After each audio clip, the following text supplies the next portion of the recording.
नमस्कार। उत्तराखंड की माँ माटी मानुस, जल जंगल जमीन की आवाज़, आपका चैनल राष्ट्रनीति उत्तराखंड है। दोस्तों, अंकिता को इंसाफ दिलाने की एक और कड़ी में मैं फिर हाजिर हूँ और आज भिन्न मुद्दों पे बात करेंगे। सबसे पहले सबसे बड़ी चिंता का कारण छावला हत्याकांड। बलात्कार हुआ था, हत्या हुई थी, फिर भी कल अपराधी सुप्रीम कोर्ट से छूट गए। क्या अंकिता केस में भी ऐसा हो सकता है? बड़ी तफ्तीश करेंगे। अंकिता के लिए जल्द लागू होगा ट्विटर कैंपेन और ट्विटर कैंपेन में आप लोगों को सपोर्ट भी करना है। कैसे बताएंगे थोड़ी देर में।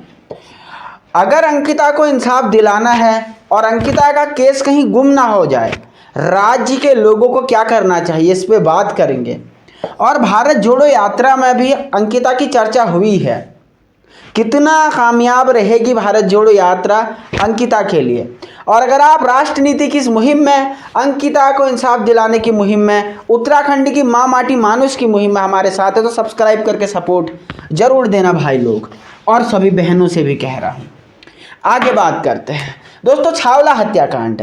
आपको एक छावला हत्याकांड की घटना बताता हूँ। 9 फरवरी 2012 की एक घटना थी और 9 फरवरी 2012 को पौड़ी की एक में रहने वाली एक बहन थी हमारी, किरण, अंकिता की तरह।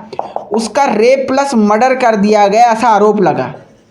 उन्हें निचली कोर्टों ने फांसी दी, अपराधियों को हाई कोर्ट ने फांसी दी, लेकिन कल सुप्रीम कोर्ट से इन लोगों को रिहा कर दिया गया। अब कहीं लोगों को ये डर है कि अंकिता केस में भी ऐसा ही तो ना हो जाएगा। आइए इसके पीछे के कारण को समझते हैं। दोस्तों, यहाँ पे सोचने की बात यह है, मैंने हमेशा कहा है कि कोर्ट को लोग बदनाम करते हैं यूं ही, क्योंकि अदालत केवल सबूतों का भूखा होता है। अदालत में अगर सबूत मिल जाए तो किसी को भी सज़ा दिलाई जा सकती है।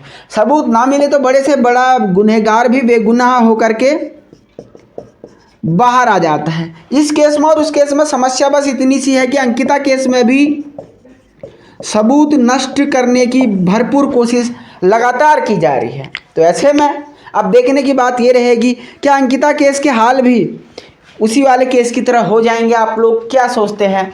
जरूर टिप्पणी करके बताइएगा जरूर, क्योंकि इस केस में छावला हत्याकांड में सारे सबूत नष्ट कर देंगे। अब बात करते हैं हमारे ट्विटर कैंपेन की। ट्विटर कैंपेन मुहिम में दोस्तों, हम चाहते हैं कि ट्विटर में CBI फॉर अंकिता का मुहिम कल सुबह 10 बजे करें। और मैं अपने ट्विटर का लिंक, आप मेरे चैनल के डिस्क्रिप्शन में जाइएगा, अबाउट जो चैनल का होता है उसमें जाकर के आप मुझे ट्विटर पे फॉलो कर लीजिएगा। तो कल सुबह हम 10 बजे CBI फॉर अंकिता को यूट्यूब जो ट्विटर पे है ट्रेंड कराने की कोशिश करेंगे। अभी आप लोगों पर है, क्योंकि देखिए यूट्यूब तो लोग देखते हैं, ये बात ठीक है, लेकिन ट्विटर पे बहुत ज़्यादा इफ़ेक्टिवली चीज़ें देखते हैं। और आदरणीय प्रधानमंत्री जी मोदी साहब को टैग करते हुए कल मैं जस्टिस फॉर 10 बजे ठीक एक ट्वीट करूंगा, CBI फॉर अंकिता। आपको उसी को बस रिट्वीट करना है ताकि प्रधानमंत्री साहब तक ये बात पहुंचे और उत्तराखंड के लोगों की संवेदना, भारत के लोगों की संवेदना मोदी साहब तक पहुंचे कि हम लोग वास्तव में इस मामले में क्या चाहते हैं, हम लोग वास्तव में इस मामले में न्याय चाहते हैं, ये बात पता चले। तो ये पूरी मुद्दा है। इसके बाद आगे बात करते हैं कि हमें क्या करना है। सब लोग कह रहे हैं, देखिए रोज़ नया अपडेट जो भी आता है आपको दिया जाता है, लेकिन अब आगे क्या? क्योंकि आगे तो चार्जशीट फाइल होगी, चार्जशीट के बाद जो है न्यायपालिका के पाले में गेंद हो जाएगी। देखिए, हम सभी लोगों को लगातार इस केस में जुटे रहना होगा, इसकी रिपोर्टिंग करनी होगी। इसकी रिपोर्टिंग करना ये हमारी जिम्मेदारी है, लेकिन इसको नियमित रूप से देखना ये आप लोगों की जिम्मेदारी है। क्योंकि अनटिल और अनलेस, देखिए इस मामले में छावला केस में क्या हुआ, मीडिया का दबाव समाप्त हुआ, सरकार ने ढिलाई छोड़ी, सबूत खत्म हो गए, मामला खत्म हो गया। तो ये पूरी चीज़ है। जनता को भी इस मामले में अगर न्याय चाहिए तो लंबे समय तक इसको कवर करना पड़ेगा। अब बात करते हैं भारत जोड़ो यात्रा की। कांग्रेस पार्टी की भारत जोड़ो यात्रा उत्तराखंड में भी कल आरंभ हो गई और इस भारत जोड़ो यात्रा में अंकिता के मुद्दे को पहला दिन समर्पित किया गया। ये एक अच्छी पहल है। चलो कम से कम कोई तो, कांग्रेस को देर में ही सही सद्बुद्धि तो आ रही है।